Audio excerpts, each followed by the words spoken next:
Hey there folks, so we have a character that can move right and left, but what I really want to do now is I want to make it so that my character is going to turn around and face the direction of movement. So if I'm moving to the right it's fine, but if I want to move to the left I want my character to turn around so that potentially they can shoot things that are behind them. Well, to do that what we need to do is go into our character base, this one here, this side scroller one I've got, and I need to go into here and search in the root for orient rotation to movement, and you'll see that this exists in the character movement, so this component here, it's in the rotation settings, and right now it's unticked. So let's tick that on and let's see if that changes anything. If we tick it on and turn it on, you can see that there is a slight adjustment. Can you see how it's trying to force me to go to the left? Yeah, so that's good, but something is stopping it working. And the thing that's actually stopping it working is the controller rotation.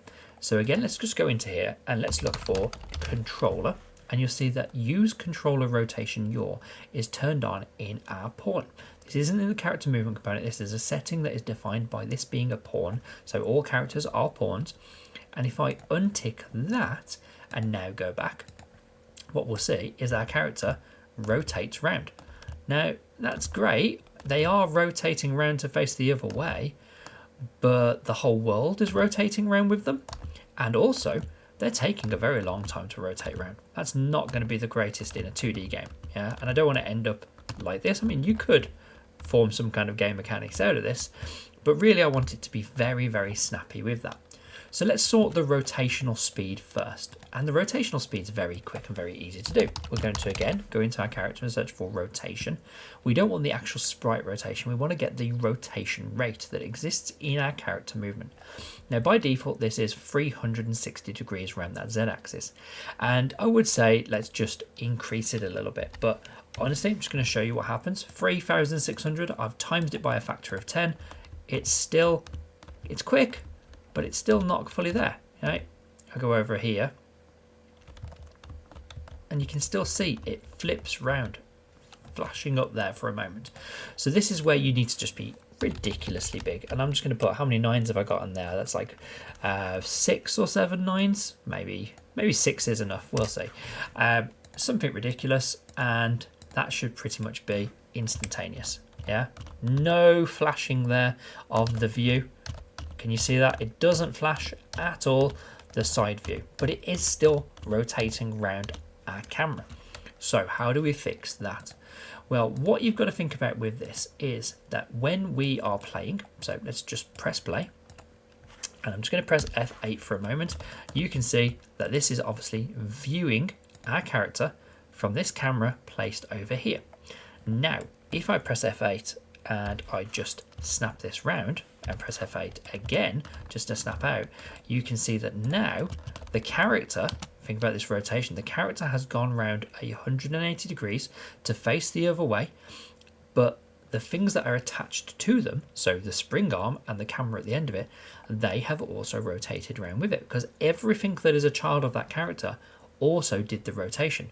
So what I want is I want the sprite to rotate round like it has to face the other way, but I want to tell the spring arm to still stay facing on this side. And this is where potentially it's useful to have your camera for your character as a separate actor, a separate element that you can define exactly where it stays and not have it be kind of controlled by the whims of the character as they rotate and move around.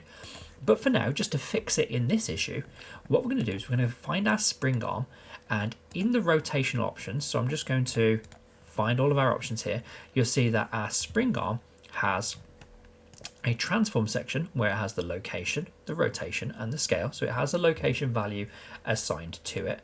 And what we need to do here is we basically need to say that rather than using the rotation that it's using right now, we can actually change this box here and change it from relative, which is relative to the parent. So we think about our character rotates round. Well, if the parent element rotates round, so does this. Well, let's change that to be world. Let's use the absolute rotation. And that's the thing that's changed here. You can't really see it anywhere else other than that. It just changed it from rotation to absolute rotation. And that means now it uses the world's value. And if we go and have a look, that means that it doesn't take into account which way our character's facing. It takes into account what is the world's rotational value, which is down here in this corner. So what is X and what is forward on X for this? So now if I look at this, right and left, and the character is rotating round the sprite but not the actual spring arm. So you can see here, face it this way. If I press F8 just to pop out and show you, there's the spring arm looking directly down at it. If I press F8 to pop back in and go the opposite way, F8 to pop back out again, and you can see the spring arm is still using that world rotational value.